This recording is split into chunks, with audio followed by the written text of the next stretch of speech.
if you would like. If you don't, you'll be standing the whole time, so it's probably a good idea to sit. If we haven't had a chance to meet, I don't know why people say boilerplate stuff like that in church. Is that crazy? Wouldn't say that anywhere else, would you? My name is Earl Krebs, and with my wife Jen, we're the pastors here at 360. Hopefully we get a chance to say hi to you if we don't know you yet on the way out today. Officially, our job is ungreeting. That is, as if this were a country church 100 years ago, we wait by the back door to say hi to everybody and shake their hand as they go out. We feel that this is a quaint custom, and it's so old it's actually new here in the 21st century, so we're plowing new ground here at 360 Church. The very first missionary I ever met was my Aunt Mabel.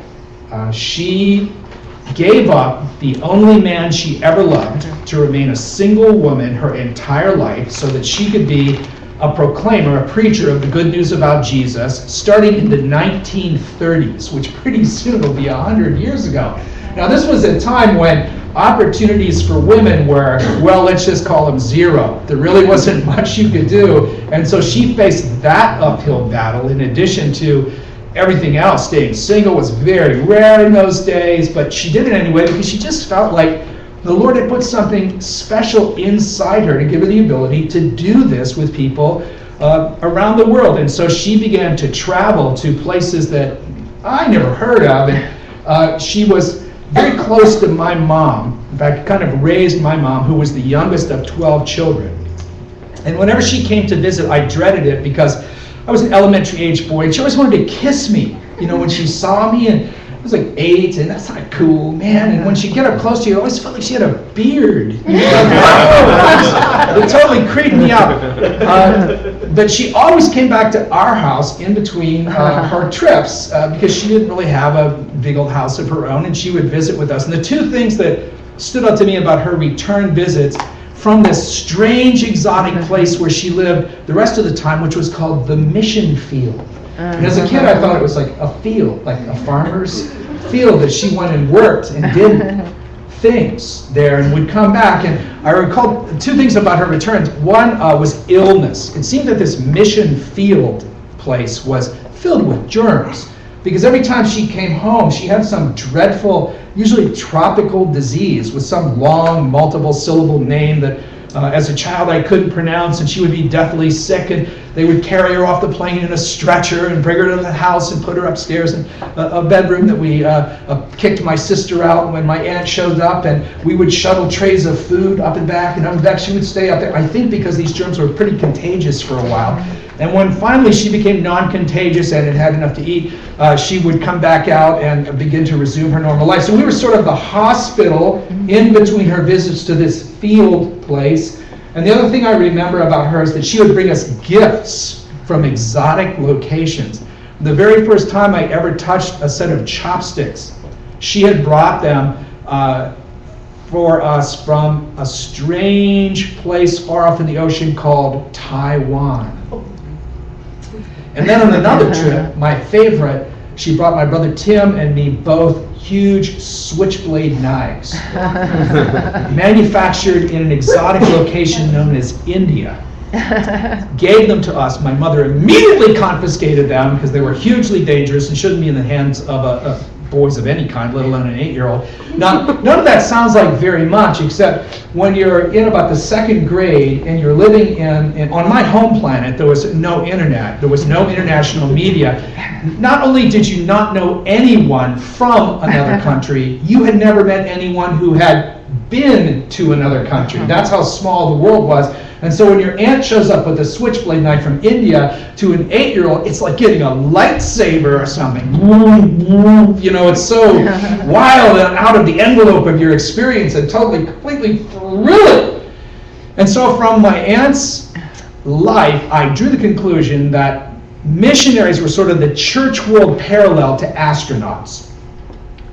That through a stringent selection process, a tiny handful of highly qualified people way better than you and me, were chosen for this extremely dangerous assignment in a faraway, hostile environment.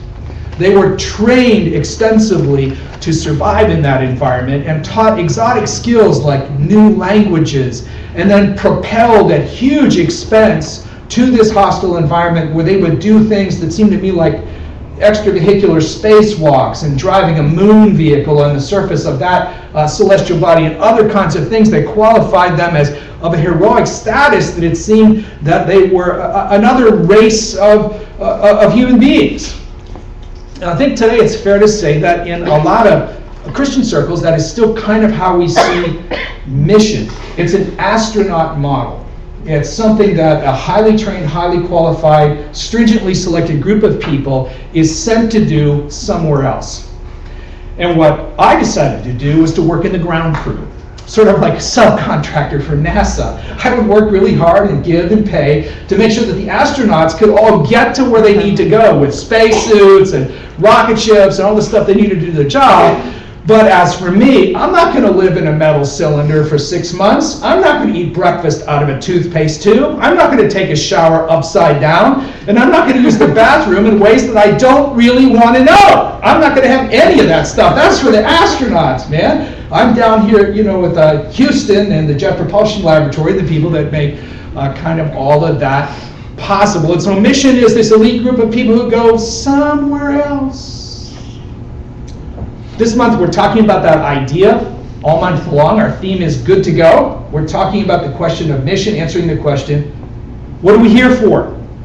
In our first week we talked about being sent to the world the way Jesus is sent.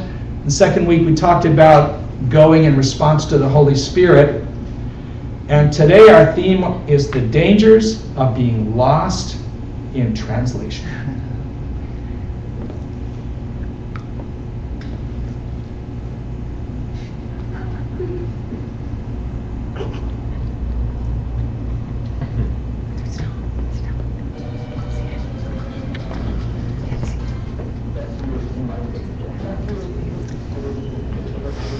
Überlebensräder.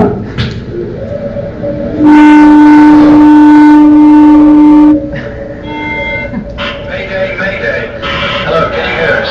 Can you hear us? Can you over? We are sinking. We are sinking. Hello? This is the German Coast Guard. We are sinking. We're sinking. What are you thinking about?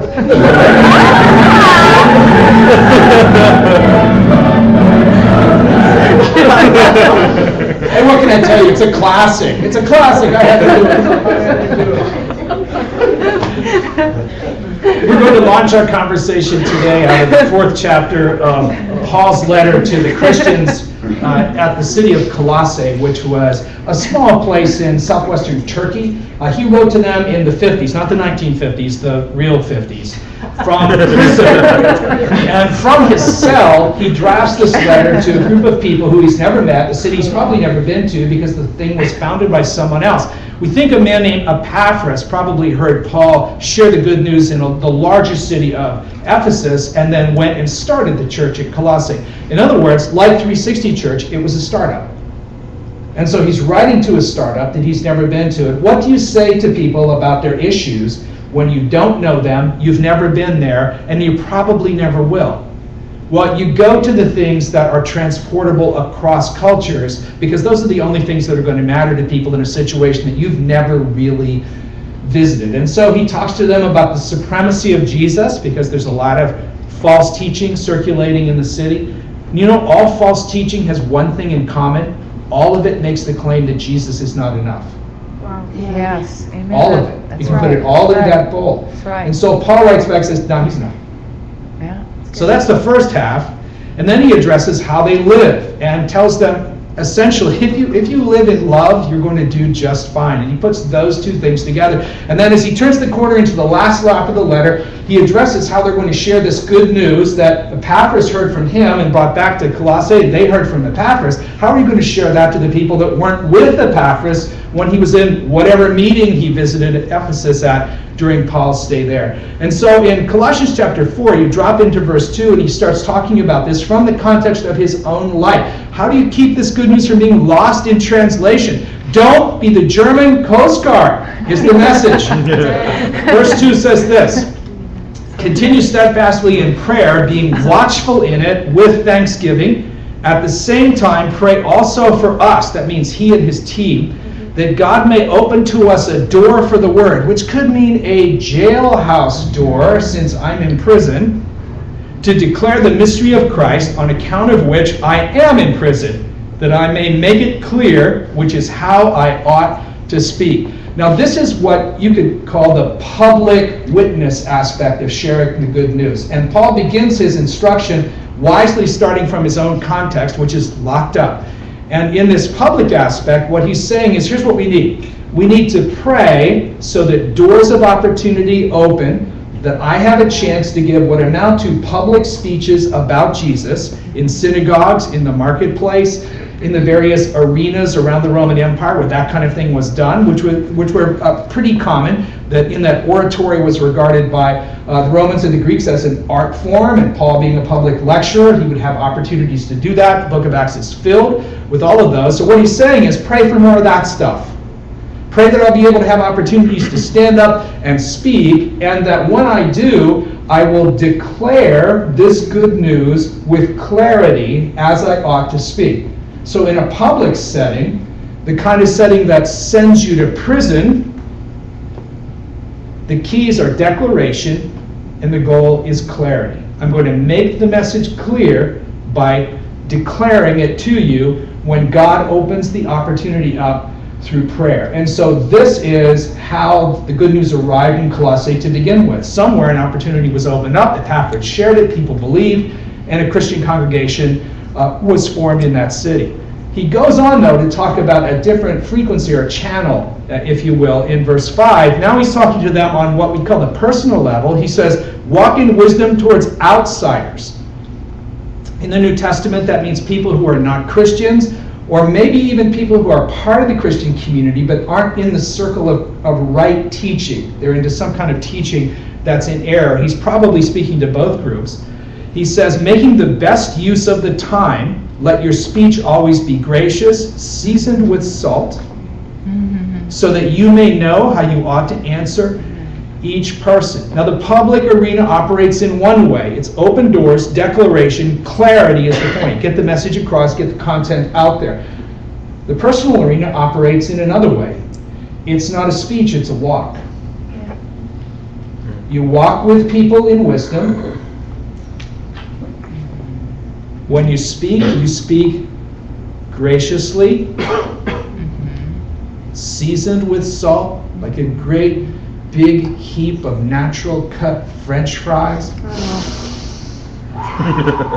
Somebody serves those without salt, what do? You march right over to the counter, you get a fistful of those little tiny white paper bags, and you start doing this. Okay. Because it's just so much better. Nobody knows why, but it's just so much better. And if you do that long enough, somebody's going to ask you a question. Yeah. And you answer them appropriately. Now, I think here's what the passage is saying.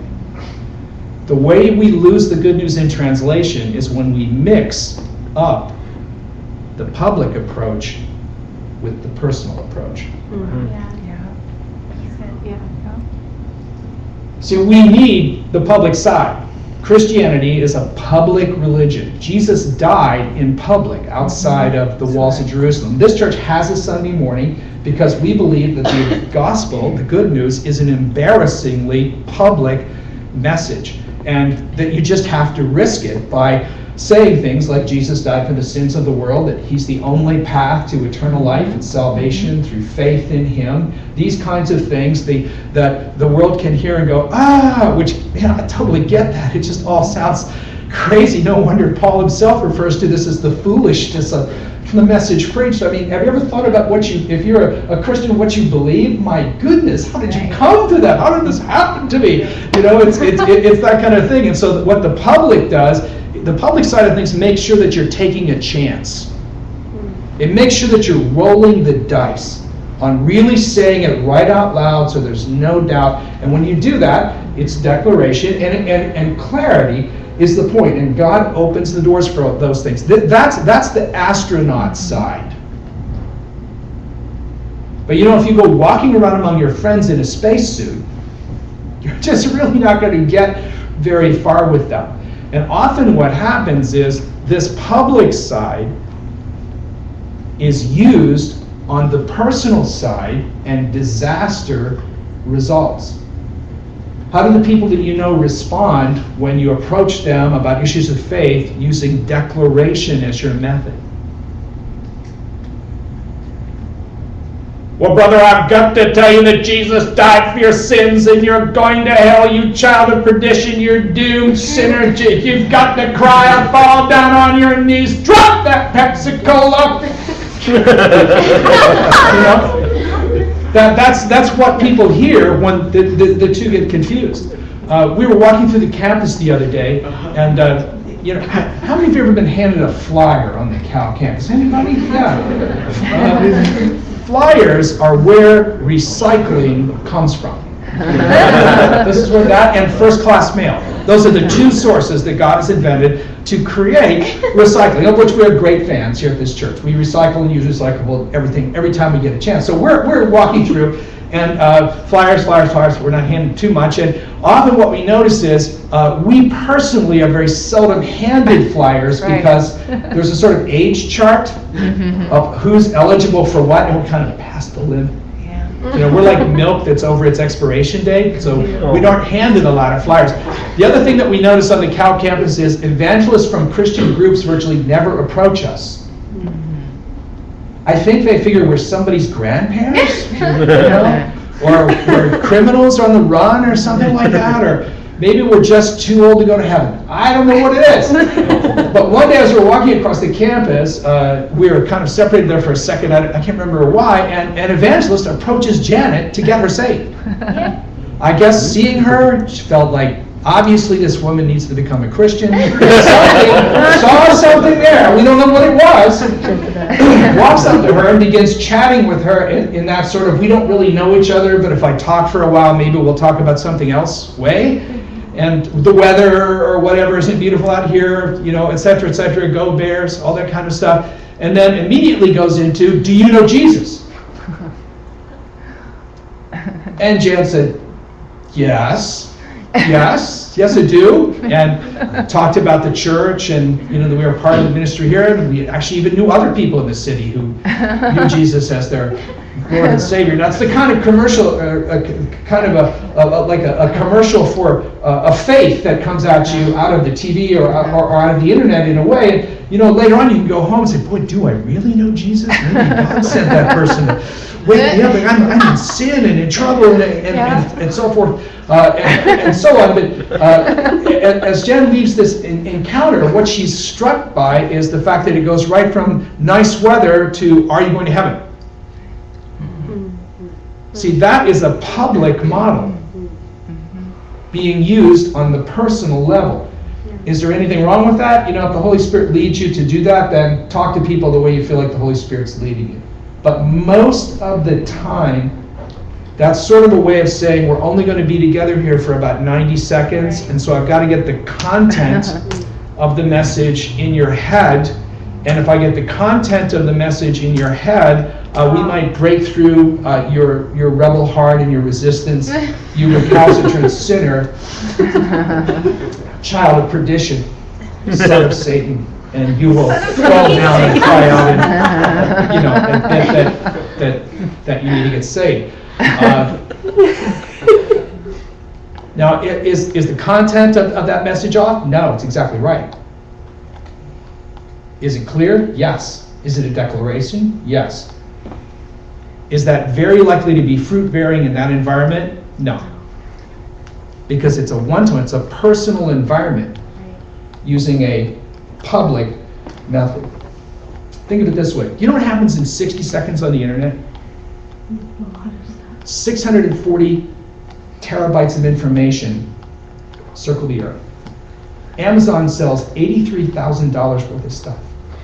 204 million emails every 60 seconds. 100,000 tweets. 30 hours of video uploaded to YouTube. And YouTube viewers watch 1.3 million videos every 60 seconds.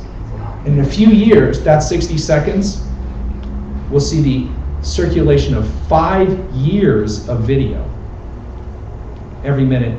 And every 60 seconds, 20 of us will have our identity stolen on the internet. Dang. Now that's the content world we live in. And so if I approach a person in a personal setting using a public method in that environment, what I'm doing is taking a cup of cold water and pitching it into the ocean. Yeah. But if I approach someone in a personal way, Yeah. I'm a real friend, I'm sincere, I'm transparent, I'm honest about my own faults, weaknesses, shortcomings, my own doubts, the frailties of my own faith, then I'm a cup of cold water in the desert. That's good. The difference is in the former, I risk nothing except being rejected, which I've had that experience 300 times this afternoon. And in the latter, I risk a relationship with someone I care about who cares about me.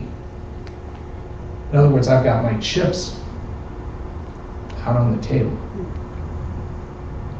Both of these methods, both of these approaches have validity, and God can lead you to use any method in any situation. So that's the big asterisk here. Is that clear? Yeah. But generally, when we get these two confused, I'm going to suffer on the personal side. And if I'm an angry person, I'm going to feel good about that because I'm suffering for Jesus. Oh, I went up to the cow camps.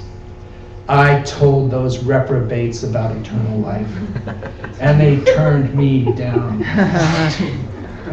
flat.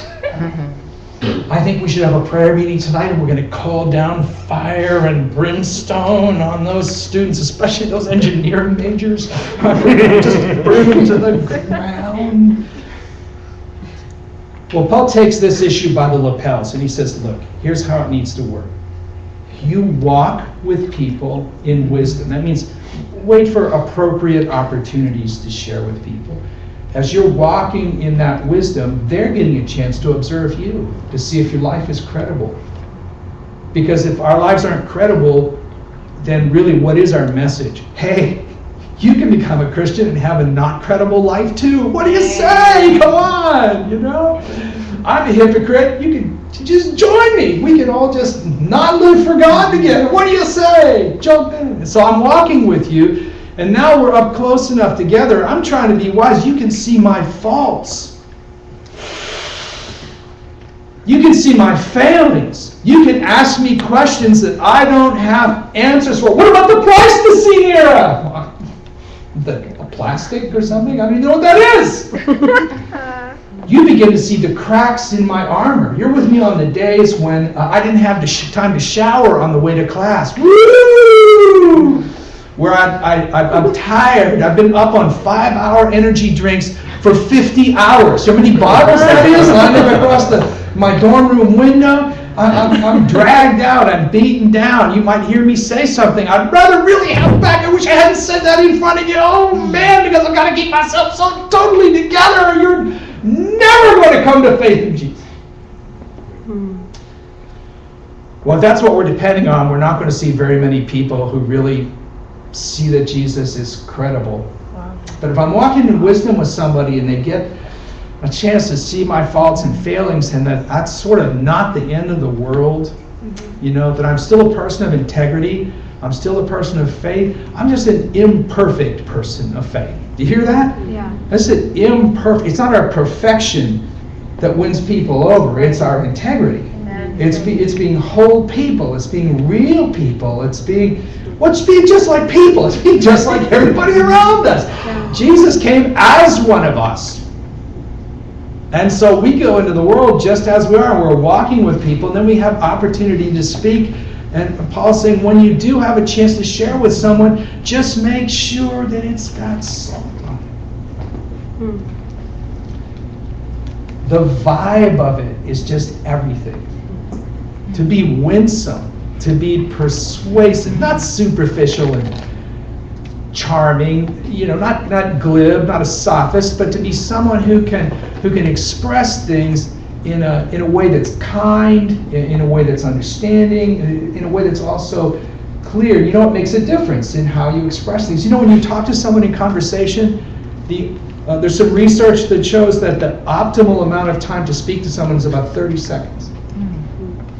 It's 2 or 3 sentences. That's about what a brain can take in with what we know about language function in the brain. And then it's time for them to say something. Now, when I'm in the public mode, in declaration and clarity mode, how long am I going to talk? 45, 50 minutes. You know, but if I'm in an up close mode, 2 or 3 sentences, that's okay. That gives the other person a chance to sort of talk back a little bit. And for me to be able to share my faith, because it's a normal part of my life, is no different from sharing any other normal part of my life. You know, there's a company called Buffer that helps organizations run Twitter campaigns. If you would like to be a millionaire, my advice is to get into that business immediately. Forget your major, drop out of school, and start up a social media company. That's all you need to do. That's all I'll say about being a millionaire.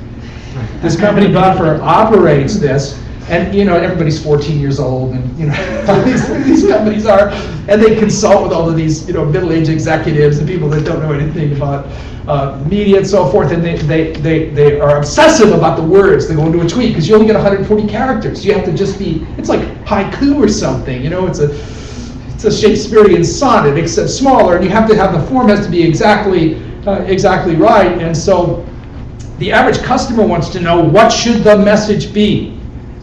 And what Buffer has discovered through a lot of years of looking at these messages is that their most effective messages answer the question, how did that make you feel? Whenever they have a message that they feel good on that issue, that it gives people a certain kind of feeling, their responses jump way up. Versus messages that are clear and have good, solid content, but don't give people any kind of feeling. So see, it's the salt. That's right. We're at a restaurant the other night in suburbs, middle price kind of restaurant. Great company, we had a really fun night. I ordered this pasta, tortellini Alfredo.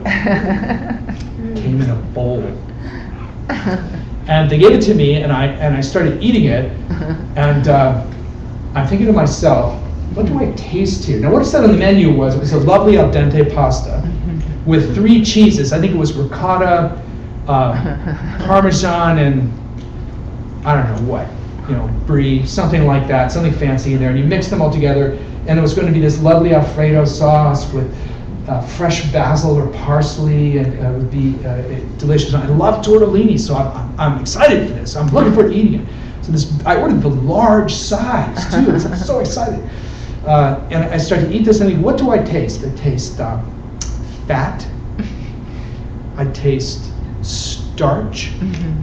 I taste too much salt, and I taste melted mozzarella cheese where it has no business being at all. And Alfredo sauce that I believe was squirted on out of a plastic bottle over the top. And so while there was a lot of it, and while it filled me with death-dealing simple carbohydrates, and while I left full, I tasted nothing.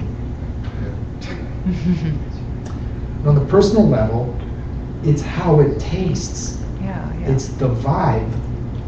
It's being winsome. In other words, this is a basic human ability that we all possess. You don't have to be an astronaut for this. And as that gets traction, people begin to ask us questions. And from those questions, we can begin to supply answers. The book of Acts is full of people who said things like the jailer in the city of Philippi, what must I do to be saved? Like the Ethiopian in the chariot who said, how can I understand this teaching if no one helps me? Over and over and over and over, you see followers of Jesus sharing their faith, responding to someone else's questions. Jan and I were at a party the other night with a bunch of business friends, a social function. We are party animals. I mean, we're animals. We ride the party circuit. We visit people all over town. It's terrible.